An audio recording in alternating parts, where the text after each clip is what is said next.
नमस्कार, आप देख रहे हैं आज तक। मैं हूं आपके साथ रोहित सरदाना। शाम के 5 बज रहे हैं और वक्त हो गया है दंगल का। बलिया में जो कुछ हुआ उसने पूरे उत्तर प्रदेश को ही नहीं बल्कि पूरे देश को हिलाकर रख दिया। पुलिस वालों और अधिकारियों की मौजूदगी में खूनी खेल खेला गया। लेकिन बवाल किसने किया, क्यों हुआ, गोलीकांड का सच क्या है और गोलीकांड हुआ कैसे, इन सवालों के जवाब तलाशने के बजाय गोलीकांड में अब जाति का एंगल आ गया। बलिया के बीजेपी विधायक ने खुलकर ऐलान कर दिया है कि आरोपी क्षत्रिय है, इसलिए वो क्षत्रिय का साथ देंगे। तो क्या यह समझा जाए कि अपराध में भी जाति का एंगल तलाशा जाएगा या फिर जाति देखकर तय किया जाएगा कि अपराधी का समर्थन करना है या फिर विरोध? पूछेंगे कि उत्तर प्रदेश की सरकार का इस पर क्या कहना है। भारतीय जनता पार्टी अपने विधायक के इन तेवरों को लेकर क्या कहती है और बताएंगे आपको किस तरीके से इस पूरे मामले ने अब राजनीतिक तूल पकड़ लिया है। लेकिन सबसे पहले पूरी रिपोर्ट देखिए, उसके बाद बताते हैं दंगल में आज कौन कौन से मेहमान हमारे साथ।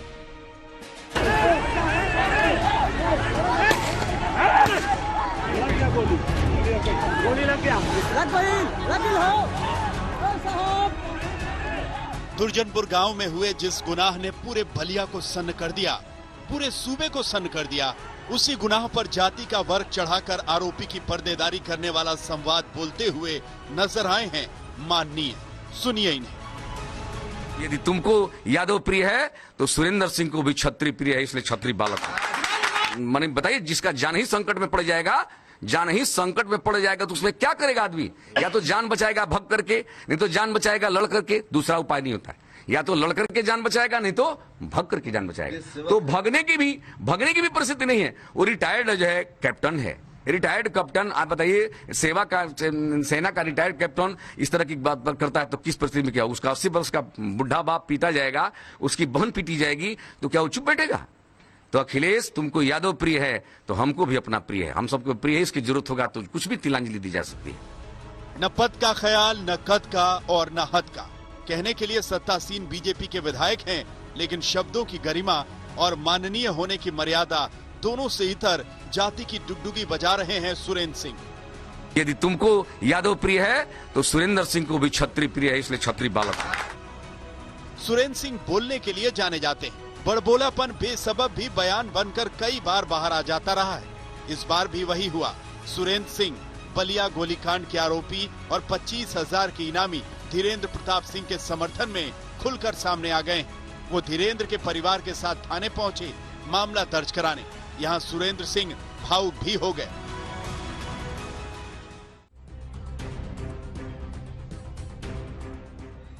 तो सुरेंद्र सिंह खुल्लम खुल्ला ऐलान कर चुके हैं कि आरोपी क्षत्रिय है, इसीलिए वो क्षत्रिय धर्म निभाते हुए उसके समर्थन में खड़े हैं। मगर अकेले बीजेपी के विधायक ऐसा नहीं कर रहे।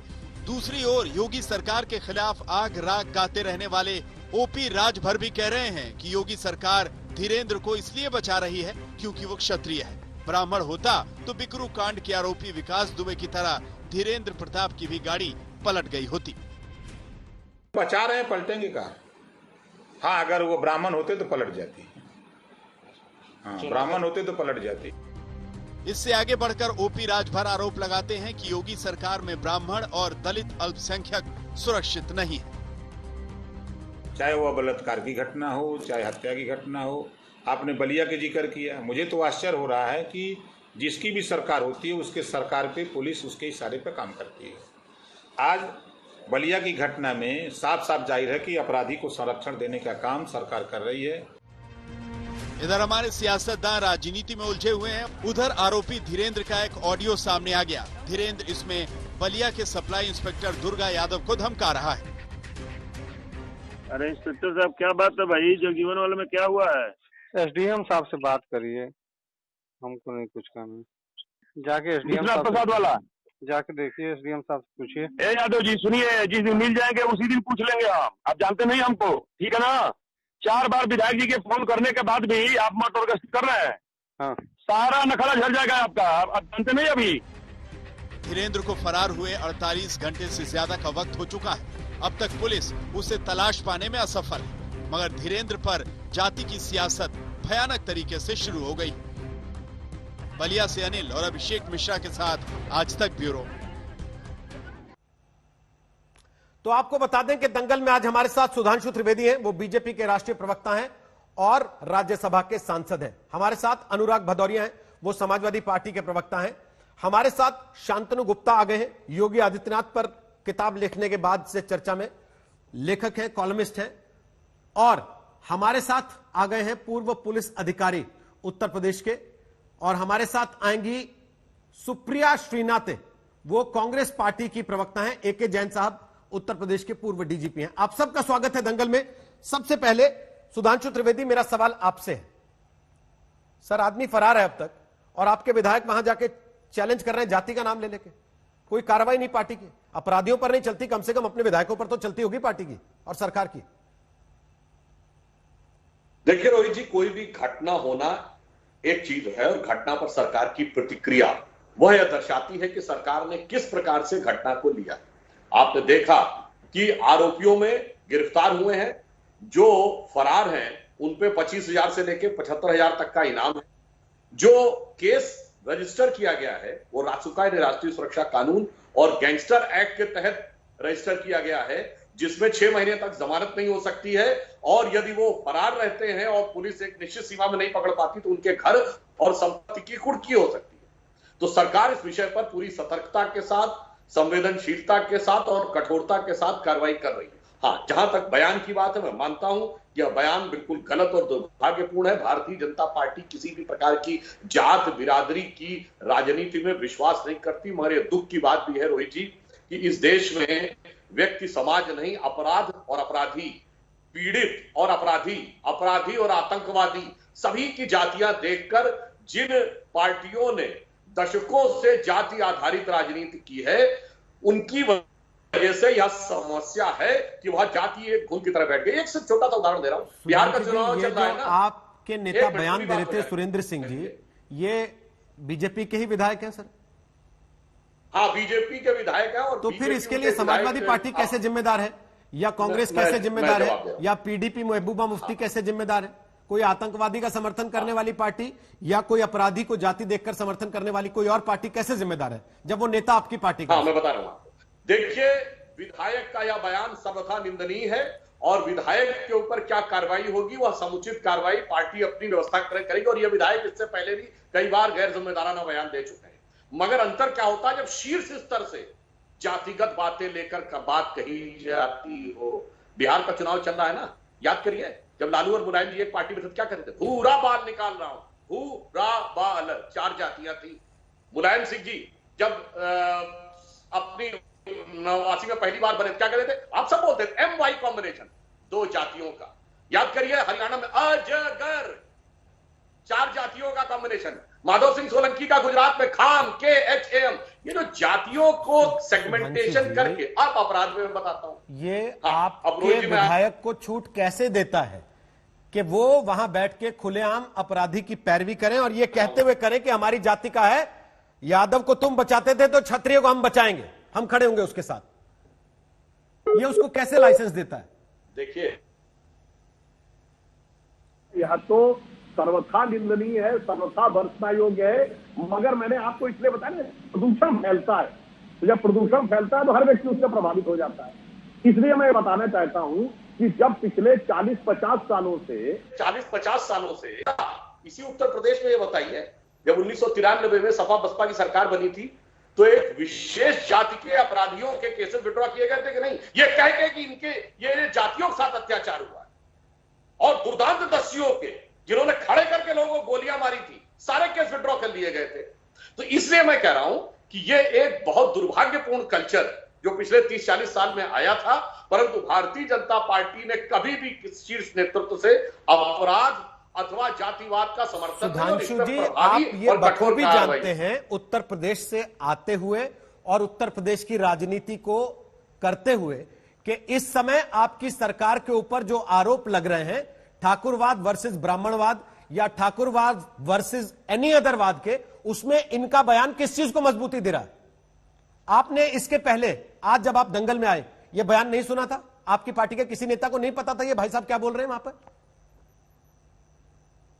देखिए, ये पहले भी गैर जिम्मेदाराना बयान कई मुद्दों पर दे चुके हैं, महिलाओं को लेकर भी गैर जिम्मेदाराना, उसके बाद भी उन पर कोई कार्रवाई नहीं लेकर भी गैर जिम्मेदाराना बयान दे चुके हैं। इसलिए किसी बयान, जब मैं पार्टी के आधिकारिक प्रवक्ता के रूप में कह रहा हूं कि उनका बयान निंदनीय है, भर्त्सना योग्य है, जाति को लेकर दिया गया बयान बिल्कुल गलत है। और हम ये कहते हैं कि जहां तक पार्टी की जातियों की बात है, तो हम सिर्फ ये कहना चाहेंगे, जो आपने ब्राह्मण वर्सेस ठाकुर की बात कही, उत्तर प्रदेश का आपने कहा हम रहने वाले, तो मैं याद दिलाना चाहता हूं क्या होता था बचपन में हम सुनते थे। 80 में विश्वनाथ प्रताप सिंह, फिर श्रीपति मिश्रा, फिर उसके बाद एनडी तिवारी, फिर वीर बहादुर सिंह। अरे ओपनली बोला जाता था, फिर नारायण दत्त तिवारी कि एक ब्राह्मण एक ठाकुर, एक ब्राह्मण एक ठाकुर सीएम होगा। और मैं सुप्रिया सिन्हा जी को शायद पता हो या ना पता हो, वेन वीर बहादुर सिंह हटे थे तो उस समय बहुत बड़े जो कांग्रेस के प्रदेश अध्यक्ष थे लोकपत त्रिपाठी बोले थे, now it is a time for entry of a Brahmin after exit of a Thakur. तो इसलिए मैं कह रहा हूं, ये स्थापित राजनीति जो जातियों के खेमे में बात करती गई है, उसकी वजह से यह समस्या उत्पन्न हुई है। सुधांशु जी, बड़ी अजीब सी परिस्थिति है सर। जातिवाद को तोड़ने में सफलता हासिल नहीं सर, यही ये बातियों के लिए आप जातिवाद को कैसे तोड़ रहे हैं ये मुझे समझ में नहीं आ रहा। अभी वापस आपके पास आता हूं, आपके साथ कुछ तकनीकी खराबी आ गई है लगता है, क्योंकि बीच बीच में नेटवर्क डिस्टर्ब हो रहा है और आपकी आवाज हम ठीक से सुन नहीं पा रहे हैं। आप ये भी कहना चाहते हैं कि हम जाति आधारित राजनीति नहीं करते, उसके बाद आप ये भी मानते हैं कि आपका विधायक ये फर्स्ट टाइम ऑफेंडर नहीं है, ये पहले भी बार बार इस तरीके के बयान दे चुका है। आप खुद निंदा भी करते हैं उसकी, लेकिन उस पर कोई कार्रवाई भी नहीं होती। वो खुलेआम बैठ के वहां पर जातीय बयान भी देता है। उसके साथ साथ आप ये भी कह देते हैं कि इनाम घोषित है, मुख्य आरोपी फरार है, केवल जिसको पुलिस ने पकड़ लिया था वो फिर भी फरार है, और उसके ऊपर इनाम घोषित करके आप कह रहे हैं कि हमारी पीठ थपथपा दीजिए, देखिए हम तो कितना सीरियसली काम कर रहे हैं। सुप्रिया श्रीनेत, अगर सीरियसनेस होती तो वो आदमी पुलिस के हाथ होने के बाद पुलिस के हाथ से फरार कैसे हो जाता, उसके ऊपर इनाम रखने की नौबत कैसे आती?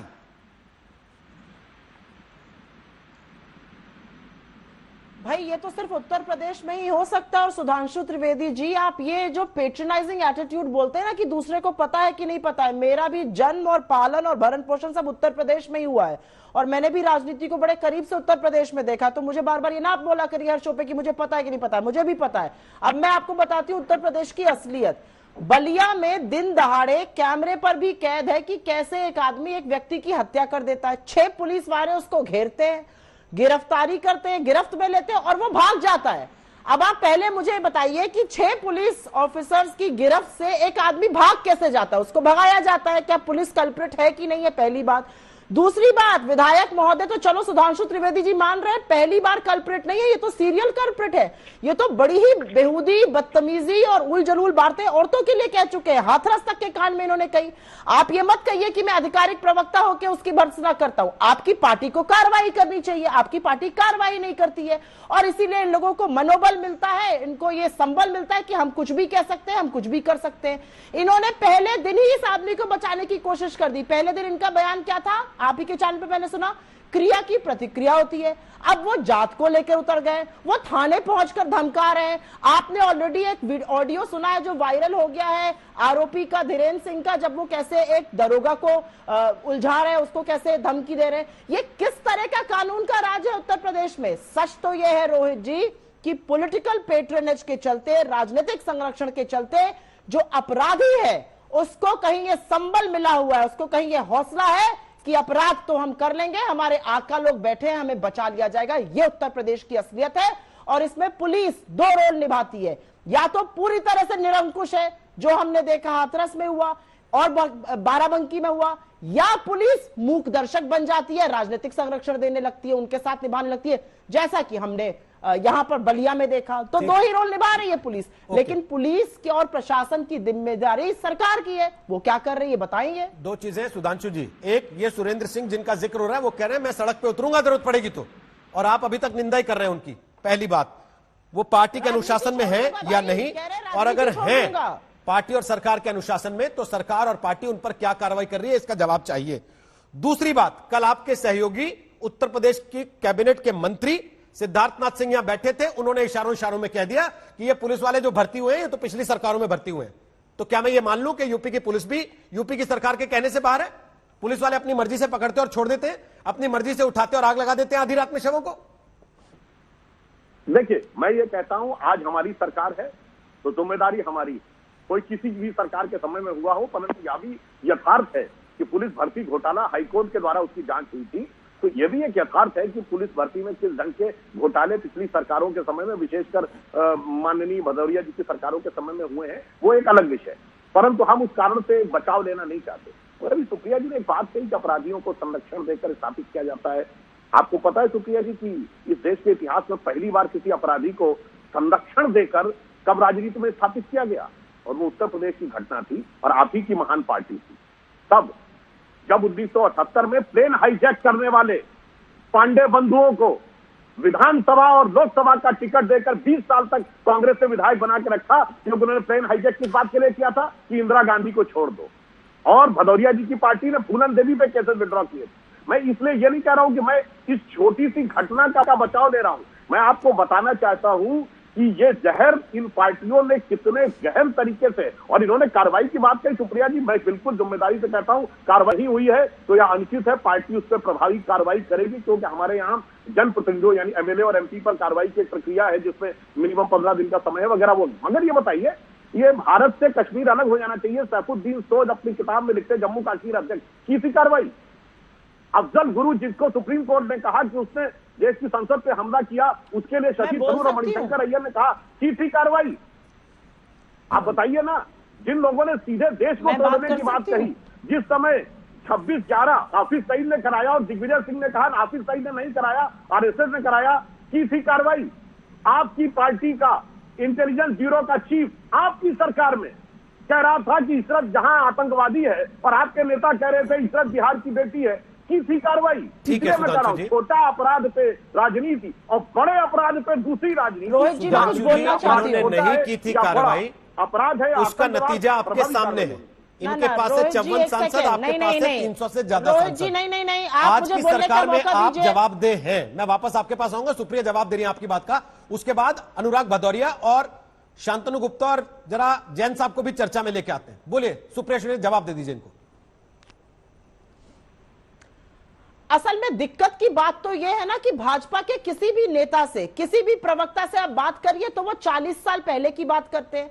चलिए मैं हाथ जोड़ के मान लेती हूं हमने सब गलत किया, 2014 में आपने देश को आजाद भी कर दिया, हम तो ये भी मानते हैं। अब आप मुझे ये बताइए कि 2020 के भारत की तुलना आप बार बार क्यों पीछे से करते हैं? अब तो आपकी 6 साल केंद्र में सरकार थी, आपकी 3.5 साल से उत्तर प्रदेश में सरकार है। आपके लोग कहते हैं ये तो पिछली भर्ती में आए थे पुलिस ऑफिसर, वो सब छोड़ दीजिए। सुधांशु जी एक बात का जवाब दीजिए, आप ही के विधायक हैं लखीमपुर खीरी के लोकेंद्र बहादुर, वो थाने पहुंच जाते हैं, एक लड़की के छेड़छाड़ के आरोपी को जबरन दबंगई से रिहा करा लेते हैं, उनके खिलाफ क्या कार्रवाई कर रहे हैं आप मुझे ये बताइए कि कार्रवाई की आप बात करते हैं और बार बार आप कहते हैं कि आप लोग कितने अच्छे हैं। कुलदीप सिंह सेंगर पे आपने कब कार्रवाई की थी?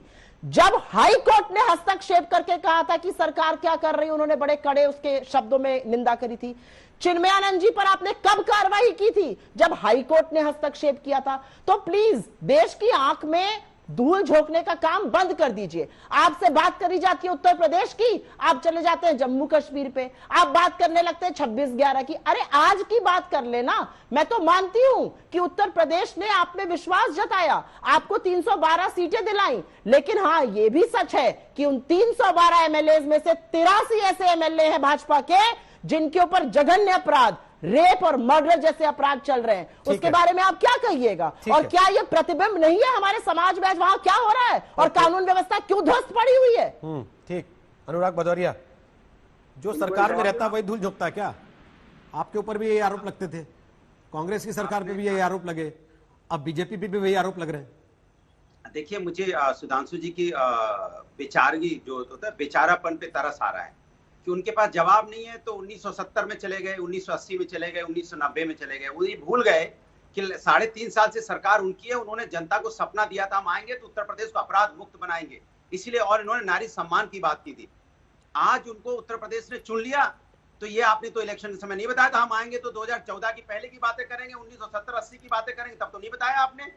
आज पता चला कि उत्तर प्रदेश में अपराध क्यों कम नहीं हो रहा है।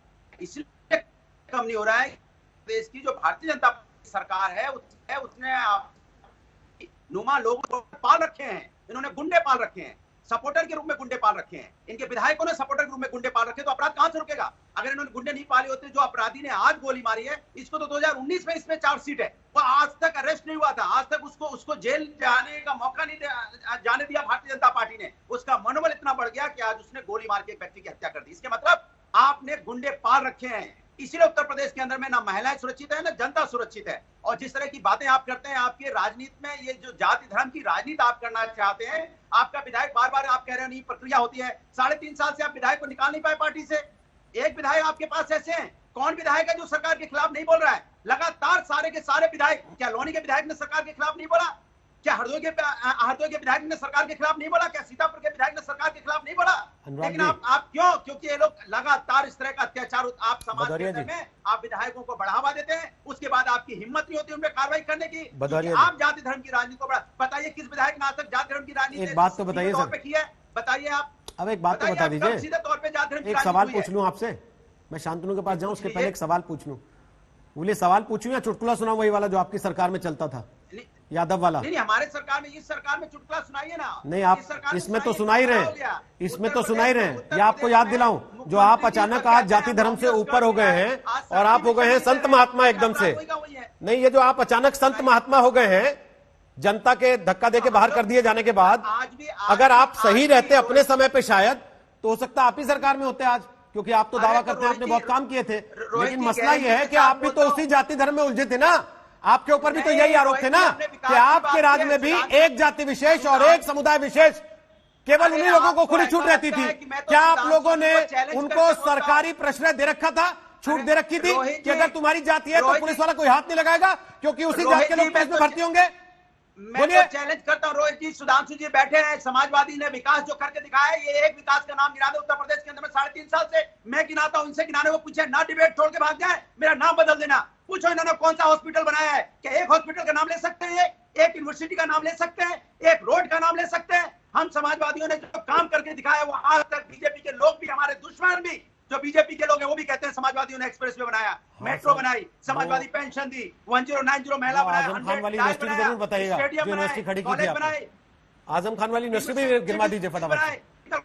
आजम खान वाली यूनिवर्सिटी भी बता दीजिए। नफरत का जहर बोला है सर। सवाल ये है, अब मैं जरा शांतनु को चर्चा में ला रहा हूं। आपने हालांकि सुधांशु जी से सवाल पूछा है, मैं एक बार शांतनु को चर्चा में ला रहा हूं। एक सेकंड, दो लोग अभी बोले नहीं है, मैं ब्रेक पर चला जाऊंगा उसके बाद। इनको पता चल गया है कि आउट हो गए इसलिए उंगली उठा रहे थे। एक सेकंड, अभी दो लोग और बोलने बाकी हैं। अनुराग जी, आपको बधाई। अनुराग जी, दो लोगों को और बोलना बाकी है, उसके बाद ब्रेक लेना होगा। सुधांशु जी एक सेकंड, शांतनु गुप्ता, क्या ये कह के सरकार बच सकती है कि इस देश की राजनीति में ही जाति संप्रदाय की जड़ें?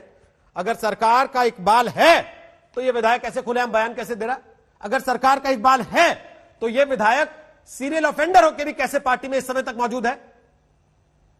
आपने रोहित जी बिल्कुल ठीक कहा, सरकार नहीं बच सकती। और ये विधायक है कौन? 312 विधायकों में से एक विधायक है, ना ये मुख्यमंत्री है, ना ये मंत्री है, ना उप मुख्यमंत्री है, ना पार्टी का अध्यक्ष है।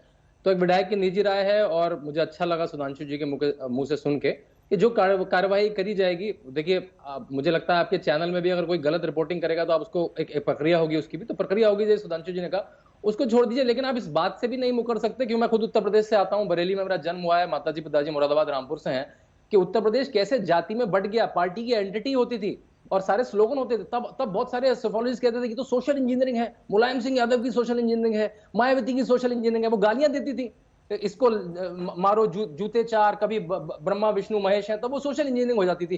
तो सबकी आइडेंटिटी हो गई, पुलिस वालों ने, अधिकारियों ने, आईएएस ऑफिसर ने, सबने आइडेंटिटी बना ली कि मुझे किस सरकार के साथ रहना है। अब 3.5 साल में अब सारे स्ट्रक्चर टूट रहे हैं। वो स्ट्रक्चर ऐसे नहीं टूट जाएंगे, पुलिस सुनेगी अपनी, लेकिन जहां उसको मौका मिलेगा वो अपनी जाति के, अपनी बिरादरी के, अपने धर्म के लोगों की सराहना करेगी, उनकी मदद करेगी। देखिए, जब एनकाउंटर पुलिस पर उत्तर प्रदेश की, आपके हिसाब से मैं मान लूं कि पुलिस ने जाति की वजह से छोड़ दिया उस आदमी को जो पकड़ा गया था? देखिए, मैं एक बड़ी कमेंट्री कर रहा हूं, उसको आप ऐसे कर देंगे तो नहीं, आप जो बात करें मैं उसी से सवाल पूछ रहा हूं शांतनु जी। लेखक व्यक्ति हूं, मैंने कहीं आउट ऑफ सिलेबस कोई बात नहीं कही है। कमेंट्री कर रहा हूं कि उत्तर प्रदेश में कैसे समीकरणें बनी हुई हैं, उसको ढीला करने में, उसको सुचारू करने में समय लगेगा। आप एक बिल्कुल लचर उत्तर प्रदेश इनहेरिट किया था 2017 में योगी जी ने, आज जाके वो ऐसा है कि 5 लाख करोड़ की इन्वेस्टमेंट आ रही है, क्योंकि इंडस्ट्री को पता है यहाँ मेरा पैसा सुरक्षित है, यहाँ मेरा कागज में आ रही है, कागज में, फाइलों में कहाँ, जरा बता देना मुझे। 2 लाख करोड़ की उसमें भूमि पूजन भी हो गया सर। आप लोग तो उत्तर प्रदेश के हैं, इतनी तो कहाँ होगी भूमि पूजन? कहाँ, घर में हो गई क्या?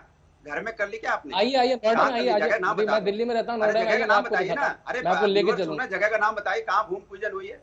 जरा बता दीजिए कहाँ फैक्ट्री लग गई, तो दीवारें कहाँ आइए खड़ी तो हो गई? मैं आपको दस्तावेज भेज दूंगा, मोबाइल नंबर दीजिए, आपको डॉक्यूमेंट दस्तावेज भेज दूंगा। खाली आपके यहाँ तो मैं आरटीआई डालता था, मैं तो कम से कम 100 से ज्यादा आरटीआई डाली, आपके तो आरटीआई का जवाब नहीं आ रहा।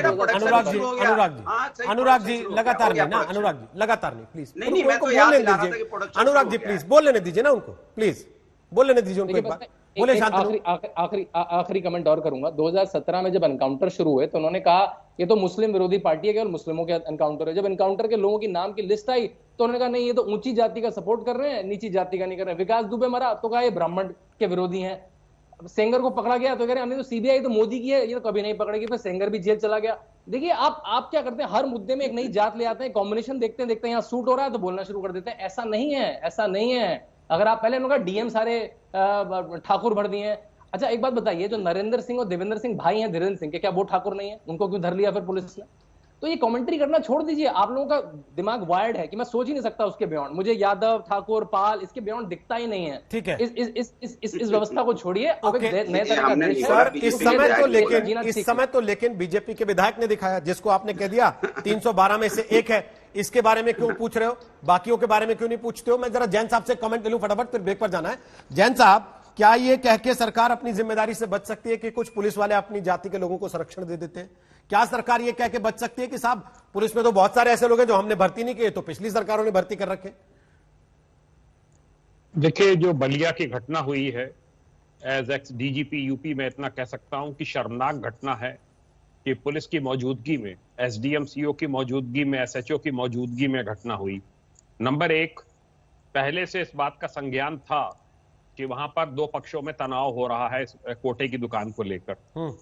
प्रभावी निरोधात्मक कार्रवाई की जानी चाहिए थी, जो कि उन्होंने नहीं की। नंबर दो, उनकी मौजूदगी में आपस में मारपीट हुई, जिसमें धीरेन्द्र प्रताप सिंह के परिवार के लोग भी इंजर्ड हुए और उसने जो है फायरिंग की, जिसमें एक व्यक्ति की हत्या हो गई। चलिए हत्या हो गई, वहां पर जब पुलिस वालों ने उसे पकड़ लिया था तो ये टोटली नॉन प्रोफेशनल अप्रोच है कि आपने उसको, आपके हाथ से वो हाथ छुड़ाकर भाग गया। कैसे हाथ छुड़ाकर भाग गया भाई? आपने क्यों नहीं बल प्रयोग करके उसको पकड़ा? कोई भी स्टेट गवर्नमेंट इस बात के लिए पुलिस को नहीं कहेगी मौके पे कि आप अपराधी को भाग जाने दीजिए। आपने शपथ ली है संविधान के प्रति, आपका दायित्व था कि आप उसके खिलाफ कठोर से कठोर कार्रवाई करते, उसको न्यायालय में प्रस्तुत करते, न्यायालय निर्णय लेता कि दूसरे पक्ष की भी गलती है कि इनकी भी गलती है, किसकी गलती है। आपको उसका लाइसेंस तुरंत जब्त करना चाहिए था, जो कि आपने नहीं किया। मुख्यमंत्री जी ने सही आदेश किया कि इन सब की विभागीय कार्रवाई होनी चाहिए, एसडीएम, सीओ, इंस्पेक्टर सबको सस्पेंड करिए, कड़ी से कड़ी कार्रवाई अभियुक्तों के विरुद्ध करिए। मैं नहीं समझता कि चीफ मिनिस्टर इससे ज्यादा कोई स्टेटमेंट दे सकते हैं। ये अब कभी पुलिस विभाग की है, पुलिस को सोचना होगा कि उन्होंने इस प्रकार का गैर जिम्मेदाराना और एक क्रिमिनल एटीट्यूड क्यों अपनाया। ये तो मैं समझता हूं इनकी बर्खास्तगी होनी चाहिए कि इन्होंने इस प्रकार का गैर जिम्मेदाराना व्यवहार वहां पर मौके पर किया और इतनी बड़ी घटना इसकी वजह से बन गई। अगर वहीं के वहीं उसको पकड़ लेते, बल प्रयोग करके पकड़ लेते, आवश्यकता पड़ती गोली मारकर पकड़ लेते, तो ये घटना इतनी बड़ी ना हो पाती। शायद इसीलिए अखिलेश यादव सवाल उठा रहे हैं, जब कल उन्होंने ट्वीट किया और पूछा कि अब देखते हैं क्या इस अपराधी की गाड़ी पलटती है, यूपी पुलिस पलटाती है या नहीं, सरकार जिम्मेदारी से कैसे भाग सकती है। और अपने विधायक पर आप निंदा भी करते हैं लेकिन पर्दा भी डाल लेते हैं, ये बता के कि भाई यहां तो इन लोगों ने देखो कैसे जातिवाद फैला रखा था। नहीं, पर्दा डालना तब हो जब हम कहीं भी परोक्ष रूप से भी सही अपने विधायक के कृत्य का समर्थन कर रहे हैं या बचाव कर रहे हैं, ये पर्दा नहीं है। मैंने सिर्फ ये बताया कि हवा में जहर क्या है। सुप्रिया जी को पता नहीं, मतलब मैं ये नहीं कहना चाहता उन्हें ध्यान है अथवा नहीं ध्यान है, मैं सुप्रिया जी ऐसे ही नहीं चला गया था 40 साल पहले के जमाने में। वो पता है वो हाईजैकर जो आपने कहा हो गई गलती, हाईजैकर कहां के थे? इसी बलिया के थे, दोनों बंधु इसी बलिया के थे। और उन्हें यूथ कांग्रेस का अध्यक्ष और सचिव किसने बनाया था? परम आदरणीय सम्माननीय श्रीमती इंदिरा गांधी जी, संजय गांधी जी ने उनको सम्मानित किया था। इसलिए मैं कह रहा हूं कि ये जो बात है कि अपराधियों के बारे में बात, अभी देखिए भदौरिया जी कितना जबरदस्त बोल रहे थे, क्या कार्रवाई की। मैं याद दिलाना चाहता हूं, अभी हाल की बात है 2017 का चुनाव, पिछला चुनाव यूपी का, इनके कासगंज के एमएलए, जहां तक मुझे शायद नाम उनका शायद इशरतुल्ला शेरवानी या कुछ ऐसे नाम था, एलानिया बोले हमारी सरकार आ गई तो किसी पुलिस वाले की हैसियत नहीं होगी कि किसी मुसलमान की तरफ उंगली उठा सके। बोले थे कुछ, क्या कार्रवाई की थी मान्यवर? हमने जाके शिकायत की तो चुनाव आयोग ने कार्रवाई की ना, भदौरिया जी की पार्टी बोली ना ये। सोनिया जी की पार्टी जैसे ही सत्ता में आती है विकास के कार्य गिनाओ। अरे विकास के कार्य की आप बात करते हैं, अचानक एक ही जाति के एसएचओ में सबसे योग्यता नजर आने लगती है। अचानक एक जाति के एसडीएम बनने लगते हैं। और इतना ही नहीं होता है, सब सुन रहे हैं, आपको विकास पता है विकास पब्लिक सर्विस कमीशन में विकास दुबे मत पब्लिक सर्विस कमीशन में एक ही जाति के लोग सेलेक्ट होने लगते हैं। केवल 4 जिलों से सारे लोग सेलेक्ट होने लगते हैं। ये जाति की बात करते हैं आप, एक मेडिकल कॉलेज का नाम बता दीजिए, एक रोड का नाम बताइए, चलिए छोड़िए, एक डिस्पेंसरी का नाम बता दीजिए, चलिए अरे मैं बता रहा हूँ बता दीजिए जितने लोगों को अरे बताया ना, कलेक्टर हमारे जमाने में मिला, बगैर जात पूछे आपके जमाने में मिला है, का नाम बता दो, पूछ के मिला। चलिए एक नर्सिंग होम का नाम बता दो, जमाने में शौचालय मिला है। अरे आप प्राइमरी स्कूल का नाम बता दो जो आपने बनाया हो 3.5 साल में। चलिए आप प्राइमरी स्कूल का नाम बता दीजिए। कमाल की बात करते हैं आप, एक प्राइमरी स्कूल तक आपने बनाया नहीं 3.5 साल में, तो कॉलेज यूनिवर्सिटी क्या बनाएंगे आप? आपको नाम नहीं पता क्योंकि आपने नहीं बनाया, हमने बनाया इसलिए डंडे की चोट पे बोलते हैं। तो व्यूअर आपको देख रहा है कि आप एक प्राइमरी स्कूल का नाम नहीं बता पा रहे, इससे ज्यादा शर्म की बात सरकार ने 3.5 साल में एक प्राइमरी स्कूल नहीं बना पाए आप, प्राइमरी स्कूल नहीं बना पाए। और बात करते हैं 1970, 80, 90 की, 2000 की, 9 की, 10 की, एक प्राइमरी स्कूल नाम बता दीजिए आपने जो बनाया हो 3.5 साल में। मैं चैलेंज करता हूं आपको, आप बना दीजिए। आप एक डिस्पेंसरी का नाम नहीं बता पाते, एक नर्सिंग होम का नाम नहीं बता पाते, एक यूनिवर्सिटी का नाम नहीं बता पाते, कॉलेज का नाम नहीं बता पाते, एक रोड का नाम नहीं बता पाते, महिला सम्मान को नहीं बचा पा रहे आप, यहाँ अपराध नहीं रोक पा रहे आप, कोरोना काल से लोगों की मौतें हो रही है आप नहीं रोक पा रहे, यहाँ महंगाई बढ़ रही है आप नहीं रोक पा रहे। तो आपने किया क्या 3.5 साल में? सिर्फ जाति धर्म की राजनीति। सवाल पूछा था, कार्रवाई की तो आप बताइए। जिसने कहा था मुसलमानों की तरफ उंगली नहीं उठा पाई। अरे मैं आपसे कुछ पूछ रहा हूँ, आप कुछ बोल रहे हो, कुछ बोल रहा हूँ आपसे। सरकार किसकी है? सरकार किसकी है अभी? अपराधीकरण का जवाब दीजिए। जो सपना देखेंगे उत्तर प्रदेश बनाएंगे, तब आपने बोला था उत्तर प्रदेश को अपराधी मुक्त कर देंगे। आप तो कहते थे कि यहाँ पे हमने रोमियो स्कर्ट बना दिया, अपराध मुक्त कर देंगे। और दिन दहाड़े पुलिस एसडीएम के सामने गोली मारी जा रही है और आप आके बचाने की कोशिश कर रहे हैं अपराधी को। शर्म नहीं आती आपको? अपराधी को बचाने की कोशिश कर रहे हैं आप। अनुराग जी, आप एक सेकंड, आप मुझे सुप्रिया जी के पास जाने दीजिए। शांति से सुनिए। अब आप दोनों एक दूसरे से रोहित जी गलत बात, आप दोनों मत बोलिए। बिल्कुल गलत बात है। अनुराग भदौरिया, आपने इनसे कहा, अनुराग भदौरिया,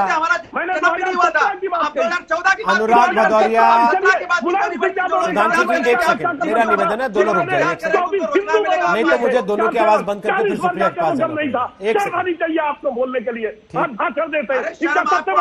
चलिए सुधांशु जी, हिंदू उसका जवाब नहीं देंगे। सवाल बलिया का बात करेंगे, बांग्लादेश की। सुधांशु जी और अनुराग भदौरिया, एक सेकंड। अनुराग भदौरिया, एक तो आप बीच में कूद पड़े, दूसरे को आप गुंडा कहते हैं, गुंडागर्दी आप खुद करते हैं डिबेट में। मैंने साफ साफ कहा कि सुधांशु त्रिवेदी सुप्रिया शिनाते बोले, लेकिन आप बीच ये आपकी पोलाइटनेस देख ली सर, देख ली। अब प्लीज कम से कम प्लीज सुधांशु, मैं केवल आपसे रिक्वेस्ट कर सकता हूं, आप उसके बाद कुर्ता फाड़ के भी खड़े हो जाएंगे तो मैं कुछ कर तो पाऊंगा नहीं, केवल देख ही पाएंगे लोग बैठ के कि आप क्या ड्रामा कर रहे हैं। कम से कम एक एक करके बात तो करिए, आप लोग सीरियस हैं जनता के लिए, जनता को सुनने तो दीजिए आप बोलना क्या चाहते हैं। एक आदमी बोलता है, दूसरा उसके ऊपर चिल्लाने चलता है। अगर यही साबित करना कि देखो कौन ऊंचा चिल्लाता है, तो मैं सबको 30-30 सेकंड दे देता हूं, केवल चिल्लाइए, जोर जोर से चिल्लाइए, पता लग जाएगा किसकी आवाज कहां तक जाती है। सर एक दूसरे का सम्मान नहीं कर सकते, मत कीजिए, लेकिन कम से कम जनता के सामने इतना तो रख लीजिए कि हां हम दिखावा करते हैं सम्मान करने का, प्लीज। सुधांशु जी आपकी बात खत्म हो गई, मैं सुप्रिया से कमेंट ले सकता हूं? हाँ जी, मैं सिर्फ एक बात और बोल दूं, उसके बाद कोई बात नहीं। देखिए मैं कहना चाहता हूं, जब अपराध के लिए दुर्दांत नियम बनाए जाते हैं ना, टाडा और कोटा, ये 2 आतंकवादी कानून क्यों हटाए गए? नाम लेकर हटाए गए थे ना, ये समुदाय के खिलाफ।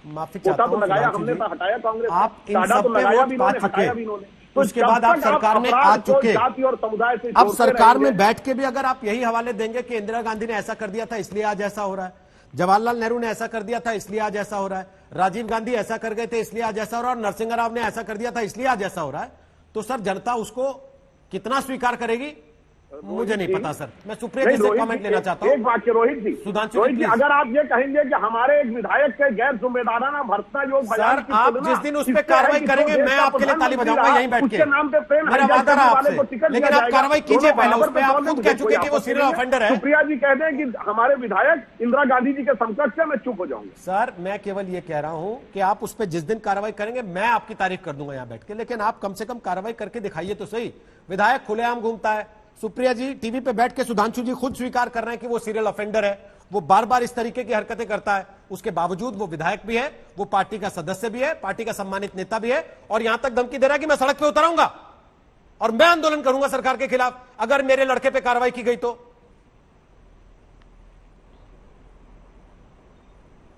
बिल्कुल, और मैं चीखा चिल्ली में नहीं पड़ना चाहती हूँ, एक हत्या हुई है वहां पर और जरूरी है कि हम इसको संजीदगी से बात करें। मैं वापस ये मुद्दा बलिया ले जाना चाहती हूँ। क्यों हम इधर उधर की बातें करें, बलिया की बात करते हैं। मारपीट हुई, वहां पर पुलिस मौजूद थी, वहां पर एक आदमी हथियार लेके आया था, ये बाद में पता चला। वहां पर रिपोर्ट्स आ रही है कि 10 से 25 राउंड तक गोलियां चली, और उसके बाद कहा गया, ये विधायक महाशय ने कहा कि उन्होंने तो सेल्फ डिफेंस में चलाई थी। जहां पर 12 पुलिसकर्मी मौजूद हैं, वहां पर कौन सा सेल्फ डिफेंस गोली चला के किया जा रहा था, जरा मुझे कोई ये समझाइए कौन सी कानून व्यवस्था है। दूसरा, जो भागे हुए हैं धीरेन्द्र सिंह, वो सैनिक प्रकोष्ठ के अध्यक्ष हैं, वो कोई ऐसे वैसे छोटे मोटे नेता नहीं है वहां के।